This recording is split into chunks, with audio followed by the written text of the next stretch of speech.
That is the next CDC vaccine panel. And first up is ratifying your COVID actions. Second is hepatitis B is on the agenda. So should Americans expect you to take away hepatitis vaccine access as well, even though you promised not to? As I said, I'm not taking vaccines away from anybody. Okay, same answer, right? You're just going to deny that when people can't get access, that you're not taking it away. Then let me ask you, is that the same game you're going to play with me? You want me to recommend every product in the world? No, so that without any clinical trial data. Through on your promises. Yeah, my promise was to give. A month ago, we could get COVID vaccines by just walking. You can still get COVID vaccines, Senator. You are taking that away. No, you are still. You can still get the COVID vaccines, and Medicare will still pay for them, and Medicaid will still pay for them. Tell the head of the CDC that if she refused to sign off on your changes to the childhood vaccine schedule, that she had to resign. No, I told her that she had to resign because I asked her, are you a trustworthy person? And she said no. So if you had an employee who told you they weren't trustworthy, would you ask them to resign, Senator? So, I'm sorry, but this is not what she has said publicly. She has said... I'm not surprised about that. So you're saying she's lying? Yes. Every conversation I had with her, there were witnesses. And let me get this straight. This is the same person that less than a month earlier, you stood next to her and described her as unimpeachable. And you had full confidence in her, and that you had full confidence in her scientific credentials. And in a month, she became a liar? Yeah, you should ask her what changed. And by the way, a month ago, you were voting against her. Oh, because you thought she was either incompetent, ineligible, or unsuited to the task. I voted against her because I was afraid she was going to bend the knee to you and Donald Trump. And it looks like she didn't bend the knee, so you fired her. Look, you're putting America's babies' health at risk, America's seniors' health at risk, all Americans' health at risk, and you should resign. Senator Sanders. I just want to pick up on Senator Warren's point. Are you telling us that the former head of CDC went to you, you asked her, are you a trustworthy person? And she said, no, I am not a trustworthy person? She didn't say, no, I'm not a trustworthy person. She said, no. I'm giving a quote.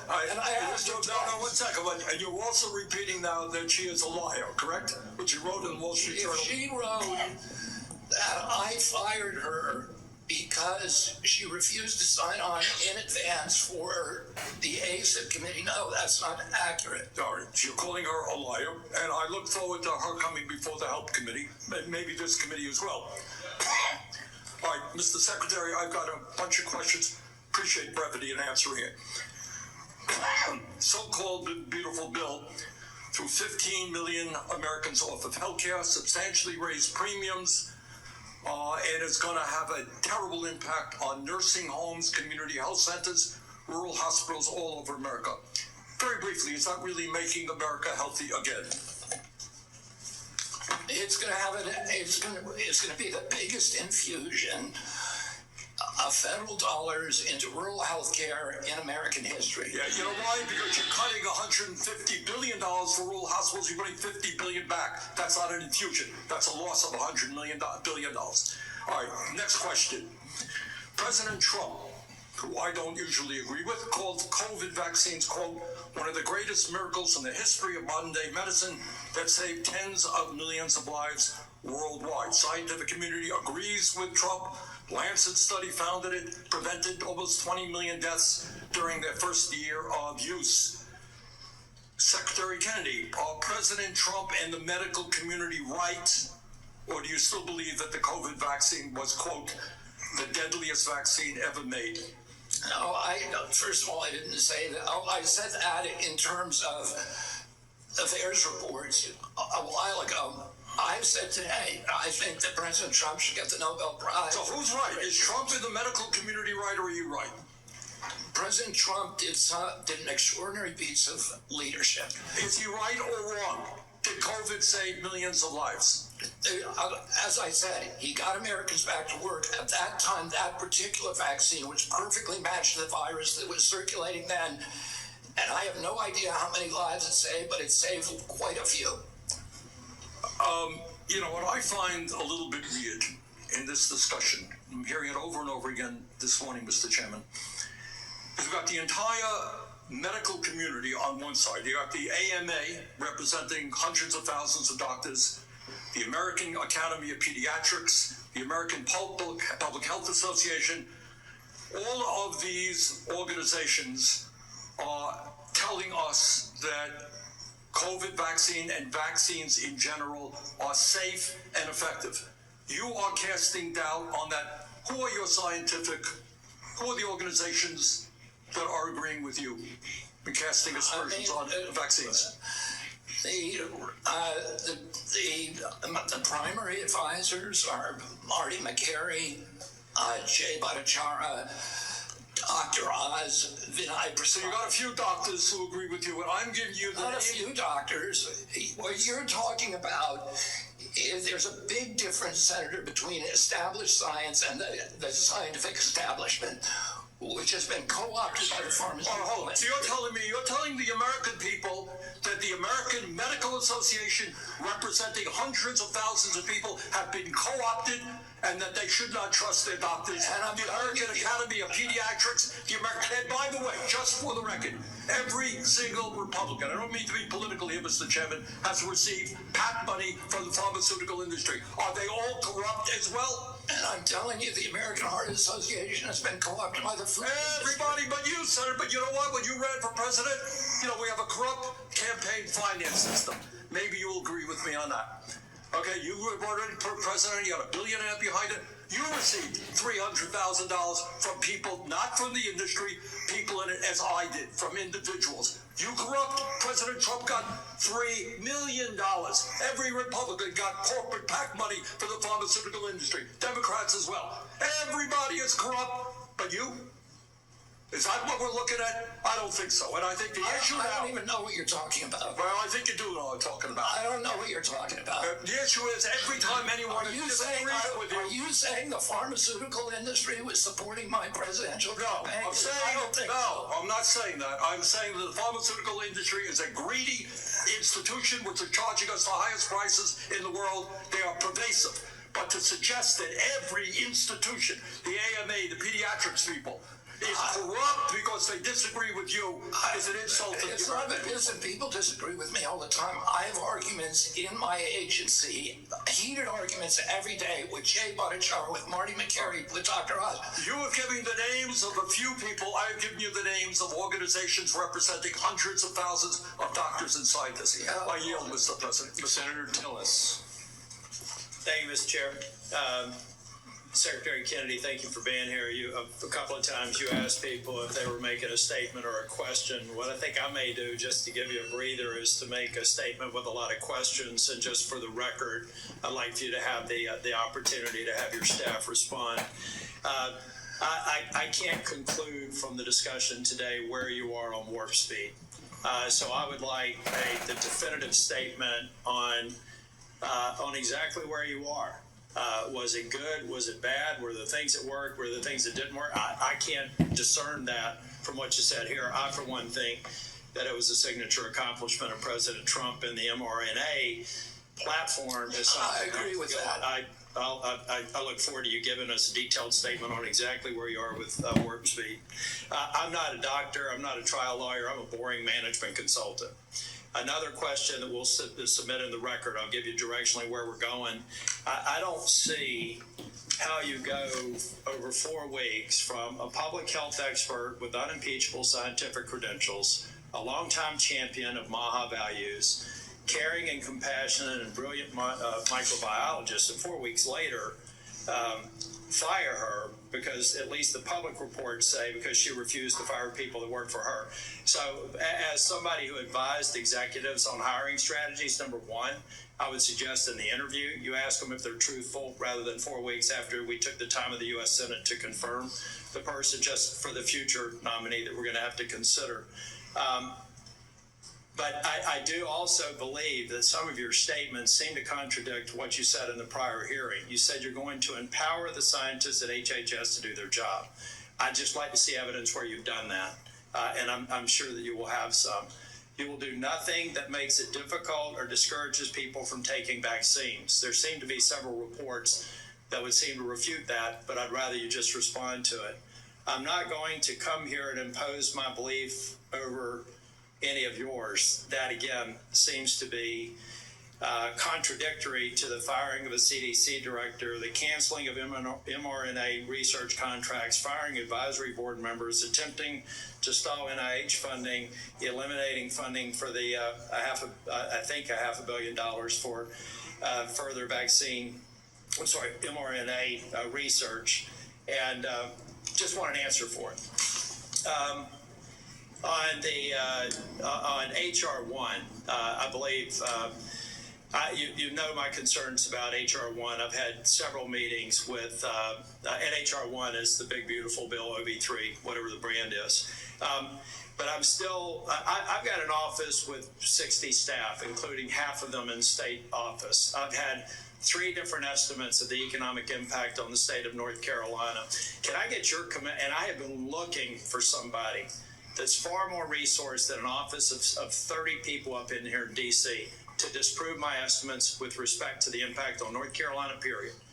And I've yet to have anybody. I would love to be embarrassed and be wrong, but I would like to get your commitment for people to tease through the numbers that I provided before the vote on HR 1 that says that if you normalize 3 independent estimates across a broad spectrum, $25 billion over 10 years. I don't need your response now. I want somebody to destroy my estimates, because to this point, the most resourced health agency in the world has only given me word salad responses, and I need that so that we can prepare for the response. $25 billion over 10 years is half of the Rural Relief Fund over 5 years.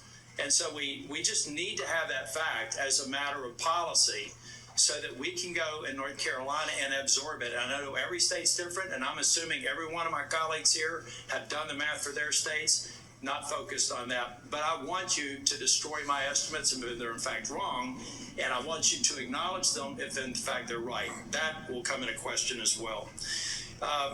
Mr. Kennedy, you've stated multiple times in response to other members' questions that scientists were lying. We'll go back to the record in cases where you've said that. I'd just like to see the scientific evidence to substantiate that. I'm going to stipulate that you were honest and you had research behind it. We'll go back and figure out what scientific studies you believe are founded on lies and not scientifically viable.